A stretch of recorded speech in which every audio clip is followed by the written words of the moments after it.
Move Moritel, un monde nouveau vous appelle.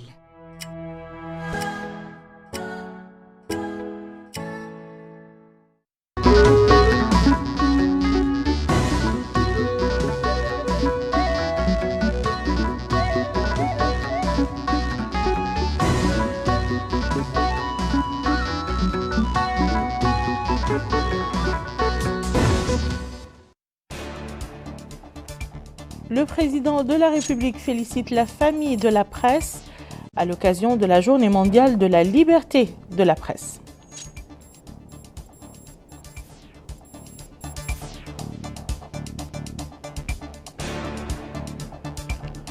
Le Conseil des ministres approuve un projet de décret portant organisation d'un recensement général du cheptel et examine une déclaration relative à l'évaluation de l'état d'exécution du portefeuille de projet.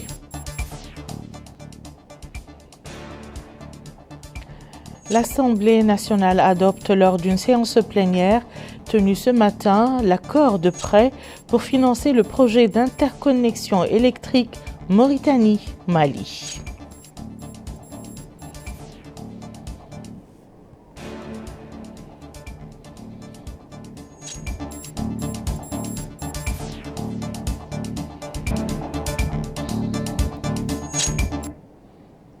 « 21h30, Madame, Monsieur, bonsoir et bienvenue dans le journal.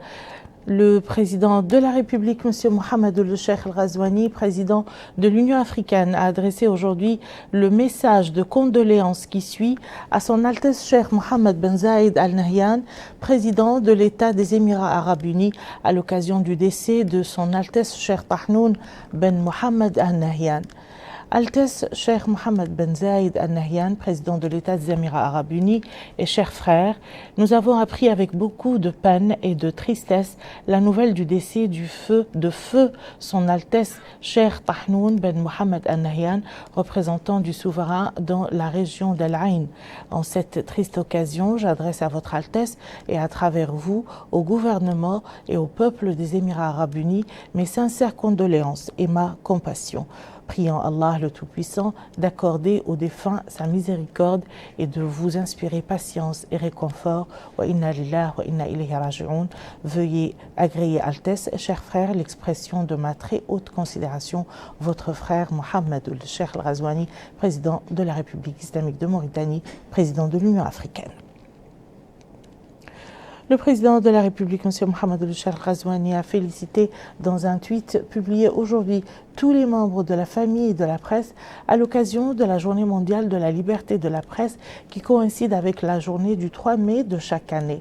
Le président a écrit sur son compte sur la plateforme X: à l'occasion de la Journée mondiale de la liberté de la presse, j'adresse mes sincères félicitations à tous les membres de la famille journalistique, les assurant de continuer à œuvrer à la création d'un environnement plus approprié pour les journalistes afin de leur permettre d'exercer leurs fonctions en harmonie avec les lois et éthiques de cette noble profession. Le Conseil des ministres s'est réuni ce jeudi 2 mai 2024 sous la présidence de M. Mohamed Ould-Cheikh El-Ghazouani, président de la République. Le Conseil a examiné et adopté les projets de décret suivants. Projet de décret portant nomination d'un membre du Conseil économique, social et environnemental. Projet de décret portant nomination du président et des membres du conseil d'administration du centre hospitalier des spécialités de Nouadhibou. Projet de décret portant nomination du président et des membres du conseil d'administration de la Société mauritanienne des industries de raffinage SOMIR. Projet de décret organisant le recensement général de l'élevage et portant création des structures responsables. Ce projet de décret s'inscrit dans le cadre de la convention signée en octobre 2021 entre le ministère de l'Élevage et le ministère de l'Économie et du Développement durable en vue de réaliser le premier recensement général de l'élevage, comme l'a indiqué l'Agence nationale de la statistique et de l'analyse démographique et économique, s'est vu confier la préparation technique du processus conformément aux règles et normes internationales en la matière, en tenant compte des particularités mauritaniennes. Ce projet présente les objectifs généraux du recensement général de l'élevage qui sont de collecter suffisamment de données sur l'élevage et la production animale pour concevoir, mettre en œuvre et suivre les politiques et programmes de développement du secteur pastoral. Ce projet représente le lancement effectif du projet recensement général de l'élevage. Il comprend également des structures qui assurent le suivi, la supervision et la mise en œuvre. Projet de décret portant nomination du président et des membres du conseil d'administration de l'agence d'exécution et de suivi des projets ANESP. Projet de décret portant nomination du président et des membres du conseil d'administration de la Société des aéroports de Mauritanie, SAMSEM. Projet de décret portant nomination du président et des membres du conseil d'administration du Centre de protection et d'intégration sociale des enfants. Le ministre de l'Intérieur et de la décentralisation a présenté une communication relative à la situation intérieure. La ministre secrétaire générale du gouvernement a présenté une communication relative au suivi de l'état d'avancement des grands projets pour le mois d'avril 2024. Cette communication a informé le gouvernement sur la situation des projets au terme du mois d'avril, dont les résultats reflètent l'efficacité des mesures prises pour lever les obstacles qui pesaient sur l'exécution des projets et favoriser de meilleures performances. En effet, au cours du mois d'avril, le portefeuille comprenait 124 projets contre 123 projets en mars d'une part et une augmentation du nombre de projets achevés de 23 en mars à 24 en avril d'autre part. Le ministre délégué auprès du ministre des Affaires étrangères, de la coopération et des Mauritaniens de l'extérieur, chargé des Mauritaniens de l'extérieur, a présenté une communication relative à la situation internationale.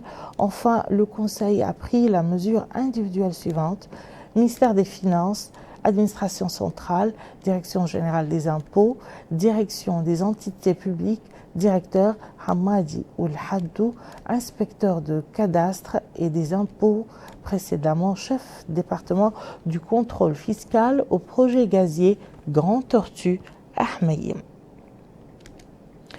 Le ministre du pétrole et des mines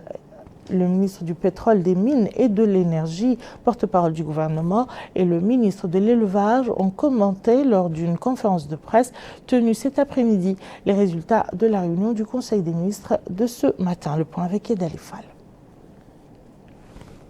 Conférence de presse animée par M. Nani Ould Chrouqa, ministre du pétrole, des mines et de l'énergie, et M. Hamdeit Ould Chein, ministre de l'élevage. Il a été question de revenir sur le projet de décret organisant le recensement général de l'élevage et portant création des structures responsables. Le ministre de l'élevage a déclaré à cette occasion que ce projet est le premier du genre et qu'il a été confié à l'Agence nationale de la statistique et de l'analyse démographique et économique. Il a déclaré que ce projet est important à plus d'un titre car il permettra de mettre en place une réelle politique de développement de l'élevage dans notre pays. De son côté, le porte-parole du gouvernement a répondu à une question relative à la situation sécuritaire au niveau des frontières mauritaniennes. Il a dit à ce sujet que le pays voisin, le Mali, en l'occurrence, connaît certains problèmes au niveau des frontières entre plusieurs groupes.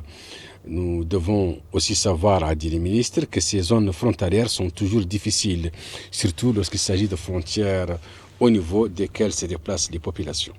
Il a rappelé que nos forces armées de sécurité sont prêtes à défendre la souveraineté du territoire national. À propos du contrat DBP, le porte-parole du gouvernement a souligné que le principe général de la résiliation des contrats existe et que c'est une chose normale. Mais, a dit le ministre, il doit respecter certaines règles précises. Si celles-ci ne sont pas respectées, il y a des procédures. C'est les élections générales dernières, le porte-parole du gouvernement a déclaré qu'il faut rappeler que ces élections se sont déroulées entre plusieurs partis politiques, majorité et opposition. Elles sont plus complexes, mais que l'élection prochaine est celle présidentielle et que chaque citoyen aura à choisir son candidat pour le poste de président de la République. Le président de l'Assemblée nationale, M. Mohamed Bamba Meguet, a reçu aujourd'hui à Nouakchott son Excellence M.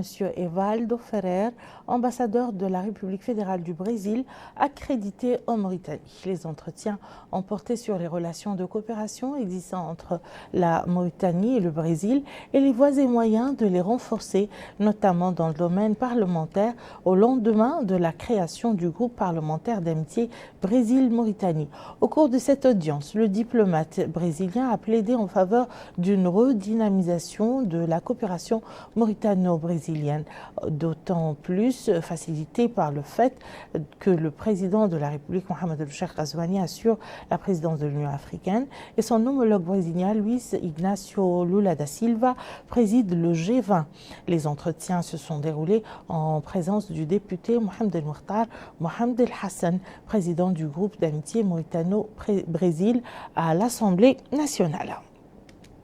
Toujours à l'Assemblée nationale, aujourd'hui, l'Assemblée a adopté au cours d'une séance plénière tenue aujourd'hui sous la présidence de M. Ahmed Doumbala, deuxième vice-président de l'Assemblée, un projet de loi autorisant la ratification de l'accord de prêt signé le 24 janvier 2024 entre la République islamique de Mauritanie et le Fonds africain de développement destiné à financer le projet d'interconnexion électrique 225 kV Mali-Mauritanie-Mali et le développement des centrales électriques opérant à l'énergie solaire qui en dépendent.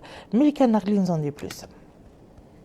De cette session plénière présidée par M. Ahmed Doumbala, deuxième vice-président de l'Assemblée nationale, a été adopté un projet de loi autorisant la ratification de l'accord de prêt signé le 24 janvier 2024 entre notre pays et le Fonds africain de développement destiné à financer le projet d'interconnexion électrique Mauritanie-Mali et le développement des centrales électriques opérant à l'énergie solaire qui en dépendent. Dans leurs interventions, les députés ont souligné l'importance de l'accord et les efforts visant à fournir de l'énergie qui est un facteur d'attractivité pour l'investissement et un outil contribuant à la réalisation du développement local. Ils ont insisté sur la nécessité de tirer le meilleur parti des capacités énergétiques inexploitées telles que le vent, le soleil et l'hydrogène vert et de les commercialiser comme des opportunités d'investissement prometteuses au lieu de les laisser aux entreprises étrangères, ainsi que sur l'intérêt qu'il y a à revoir le statut des unités de gestion dans les projets qui constituent une charge financière. Ils se sont interrogés sur la situation de l'endettement et les problèmes qu'il pose, sur l'importance économique et sociale de la centrale de 50 MW programmée à Kifa et sur l'état et la nature du partenariat dans ledit projet entre notre pays et la République du Mali. Le ministre de l'économie et du développement durable, M. Abdessalem Ould Mohamed Saleh, a expliqué que le secteur de l'électricité dans notre pays est confronté à de graves défis, notamment le faible accès à l'électricité, l'incapacité de l'offre à accompagner la demande et la prédominance de la dépendance des énergies fossiles, malgré l'amélioration enregistrée dans ce domaine. Il a indiqué que le programme du président de la République a donné lieu à un plan de production ambitieux et à de profondes réformes institutionnelles mises en œuvre à cet égard. Le ministre a souligné qu'au vu des importantes découvertes de gaz dans notre pays et de son grand potentiel dans le domaine de la production d'énergie renouvelable, ainsi qu'en raison de sa position géographique stratégique, le gouvernement vise non seulement à parvenir à l'accès universel à l'électricité d'ici 2030, mais également à faire de notre pays un leader dans le domaine de l'énergie, dont il compte être un fournisseur majeur. C'est dans ce cadre qu'intervient, dit-il, ce projet de loi, ajoutant que le pays bénéficiera, en outre, du développement d'un autre grand projet pour impulser la capacité de production d'électricité à partir du gaz. Il s'inscrit également dans le cadre du Programme national de développement de l'interconnexion et notamment dans la perspective de l'initiative Énergie du désert et de la Banque africaine de développement. M. Abdessalem Ould Mohamed Saleh a souligné que ce programme comprend une ligne de transport d'électricité à haute tension d'une longueur de 1373 km, dont 1189 sur le territoire mauritanien, d'une capacité de transport de 600 MW en plus de 12 sites de conversion et de développement de centrales solaires, dont une à Kifa d'une capacité de 50 MW, ainsi que la mise en place de réseaux de moyenne et basse tension sur le tracé de la ligne pour servir l'accès universel. Le ministre a affirmé qu'à travers les composantes gazo-énergie et hydroélectrique, le projet permettra également l'électrification de 150 villages au voisinage de la ligne, la mise en place de 60 000 raccordements aux compteurs intelligents prépayés ainsi que la création d'opportunités d'investissement privé dans l'agriculture et les services qui contribuent au développement du commerce régional de l'électricité, ainsi que la préparation d'études de faisabilité pour le développement de 2 centrales solaires dans les villes de Nema en Mauritanie et Yelimani au Mali, d'une capacité combinée d'au moins 100 MW. Les députés ont approuvé lors de cette séance plénière l'accord de prêt pour le financement du projet d'interconnexion Mauritanie-Mali. L'Union nationale du patronat mauritanien a remis aujourd'hui un ensemble de documents à un certain nombre de jeunes chefs d'entreprise de bâtiments et de travaux publics dans le cadre de l'accompagnement de cette couche de la société. Commentaire signé d'Ali Fall.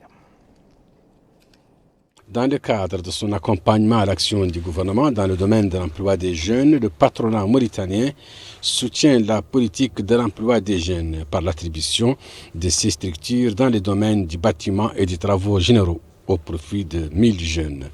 L'occasion pour le patron des patrons mauritaniens de souligner que sa structure accompagne la politique du gouvernement dans ce domaine afin d'aider les jeunes à s'insérer dans la vie active. Et ce conformément aux orientations du président de la République, M. Mohamed Cheikh El-Ghazouani. Il a noté que l'action d'aujourd'hui rentre dans le cadre d'un protocole d'accord pour soutenir les jeunes dont une majorité, plus de 60%, sont des femmes.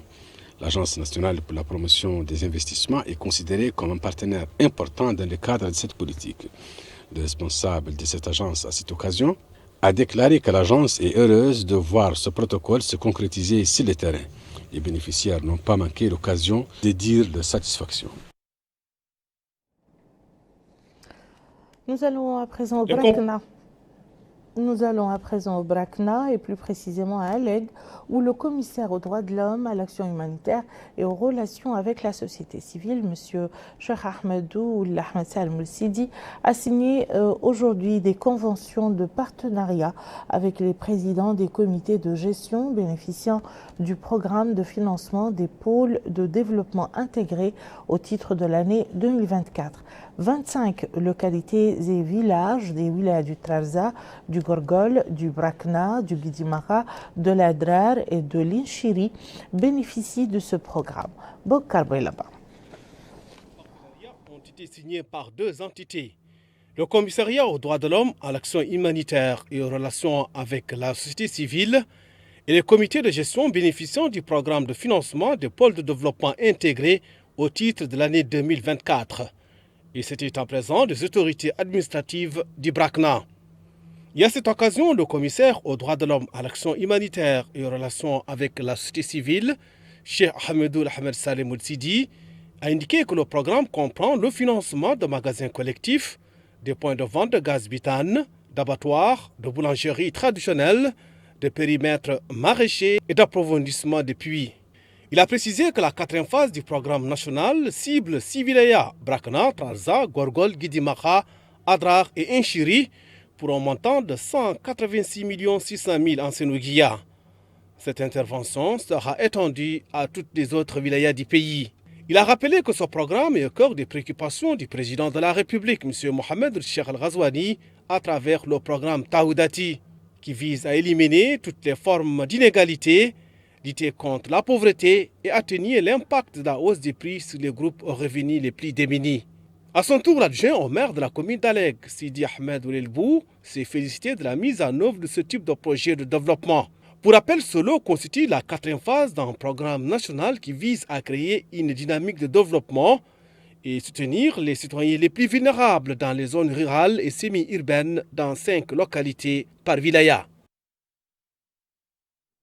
Les locaux du Conseil régional de Nouakchott ont abrité ce matin un atelier relatif aux résultats de la recherche scientifique sur l'adaptation aux inondations à Nouakchott, mise en œuvre par la région de Nouakchott en coopération avec plusieurs partenaires. Melika Narli. Comment résoudre le problème récurrent des inondations à Nouakchott est au cœur de cet atelier de restitution des résultats du projet de recherche scientifique sur l'adaptation des inondations dans la capitale. L'atelier est mis en œuvre par la région de Nouakchott en coopération avec l'École polytechnique fédérale de Lausanne en Suisse, en partenariat avec l'Université de Nouakchott et le Centre national des ressources en eau. La présidente de la région de Nouakchott, Mme Fatimatou Minta Abdelmalek, souligne que les inondations constitue l'un des principaux dangers auxquels la ville de Nouakchott est confrontée. Elle explique que l'importance du projet réside dans sa manière de résoudre le problème des inondations dans la ville de Nouakchott à travers le reboisement de différents types d'arbres locaux, une opération qui a commencé en 2023. Il s'agit d'un changement radical dans les approches d'intervention adoptées au niveau de la région, car il se fonde sur les rapports qu'il tisse entre les institutions académiques et les institutions professionnelles et la mise de la recherche scientifique au service du développement, ce qui assure l'efficacité des interventions et garantit leurs résultats. En ce qui concerne les inondations, elle rappelle que de nombreuses interventions et expériences ont été menées au cours des dernières décennies, mais qu'elles n'ont pas porté leurs fruits parce qu'elles n'étaient pas basées sur des références scientifiques précises qui établissent des solutions appropriées. C'est précisément cet écueil que le projet tente d'éviter à travers cette recherche scientifique pour prendre la bonne direction et élargir la portée de cette approche, afin, dit-elle, que nous puissions apporter des solutions scientifiques à tous les problèmes posés. Elle a souligné que le projet constitué traduit la grande attention que la région apporte au secteur de l'éducation, notamment l'amélioration des infrastructures éducatives de la ville et la signature d'un accord de partenariat avec l'université El Asriya de Nouakchott, qui a permis d'encourager les chercheurs et de soutenir les activités de recherche. C'est ainsi, dit-elle, que 4 étudiants ont bénéficié de bourses d'encouragement pour mener leurs recherches dans le cadre de ce projet. Le chargé scientifique du projet, porte-parole de l'école polytechnique fédérale de Lausanne, a salué la coopération exemplaire qui a prévalu. Au nom des autres partenaires suisses du projet et de l'EPFL, je suis très heureux d'être ici aujourd'hui pour présenter l'atelier concernant la restitution de données du projet ERA. Avant de commencer, j'aimerais en tout cas vous remercier beaucoup pour la coopération efficace que nous avons eue au début du projet. Le projet arrive donc officiellement à son terme, et ce qui concerne cette partie, avec de nombreux résultats intéressants concernant l'étude de faisabilité que nous avons menée. Nous sommes tout impatientes de vous présenter les principaux résultats de cet atelier. Monsieur Salek Ould Ahmed Salem, directeur des études et programmes et de la coopération internationale auprès de la région de Nouakchott, indique que c'est une nouvelle approche considérée comme une première du genre que la région de Nouakchott adopte pour tenter de relier les institutions académiques, la recherche et les institutions de recherche scientifique aux institutions professionnelles afin de tenter de résoudre les problèmes de développement de manière scientifique et précise. Aujourd'hui, dit-il, nous présentons les résultats de cette recherche qui nous donne l'occasion de résoudre les problèmes de déchets en utilisant les plantes locales qui peuvent résoudre le problème des déchets par absorption. Au cours de l'atelier ont été présentées des communications portant sur différentes solutions proposées pour faire face aux inondations, notamment celles relatives à la nature par le biais du reboisement. Le commissariat des droits de l'homme à l'action humanitaire et aux relations avec la société civile a organisé une journée porte ouverte du projet Samim, au cours de laquelle des conventions de financement ont été signées entre l'ONG CODEV et certaines organisations de la société civile qui bénéficieront d'un financement conjoint accordé par la coopération française dans le cadre des efforts déployés pour développer le rôle des organismes de la société civile. Le projet intervient dans 4 pays, à savoir la Mauritanie, la Tunisie, le Maroc et la Jordanie. En Mauritanie, les zones d'intervention du projet sont le Houd al-Sharqi, le Houd al-Gharbi, l'Asaba, le Guidimara, le Tagan, le Gorgol, le Brakna, le Trarza et les 3 wilayas de Nouakchott. À cette occasion, M. Issel Alioun, directeur des relations civiles au commissariat des droits de l'homme à l'action humanitaire et aux relations avec la société civile, est revenu sur l'importance de cet événement qui rentre dans le cadre des activités du gouvernement. Écoutons-le. Notre département salue cette belle occasion et s'en félicite d'autant plus que les objectifs de ce projet sont en parfaite adéquation avec la vision du gouvernement mauritanien qui déploie ces dernières années d'importants efforts pour soutenir les initiatives portées par les organisations de la société civile et une plus grande implication de leur part dans le développement du pays. En effet, dans son programme Ta'ahoudati, le président de la République, son Excellence M. Mohamed Ould Cheikh Al-Ghazouani, accorde une attention particulière à l'émergence d'une société civile capable d'être une force de proposition et de vision alternative dans la conception, la mise en œuvre, le suivi et l'évaluation des politiques publiques de développement économique et social du pays. De son côté, le président de l'ONG au CADEV, M. Sili Khalivou, a loué ce genre de partenariat qui vise à accompagner les organisations de la société civile à mieux répondre aux défis tels que l'inclusion, l'emploi, l'entrepreneuriat, entre autres. Écoutons-le. Je suis ravi effectivement de participer à ce deuxième événement de son genre dans le cadre du projet SAMIM, qui est le moment de signature de conventions de financement avec les OSC qui ont été retenus pour le financement SAMIM. Donc, comme vous le savez, ce projet est un projet de structuration de la société civile et, dans le cadre des réponses aux enjeux de développement durable des villes et le lancement d'un réseau de structures d'accompagnement dans la région méditerranéenne et l'amélioration des capacités des jeunes à mener des projets territoriaux durables et innovants. Fin du journal. À présent, le rappel des titres. Le président de la République félicite la famille de la presse à l'occasion du 3 mai, la journée mondiale de la liberté de la presse.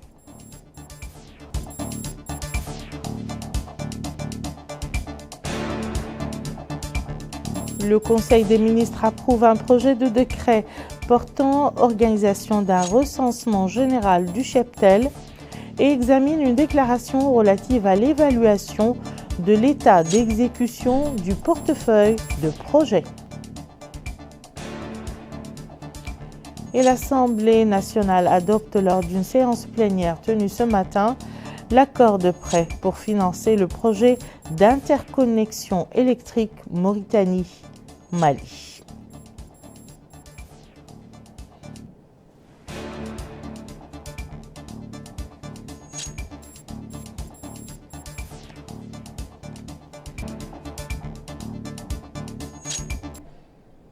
Merci, Madame, Monsieur, de nous avoir suivis. À très bientôt, Inch'Allah.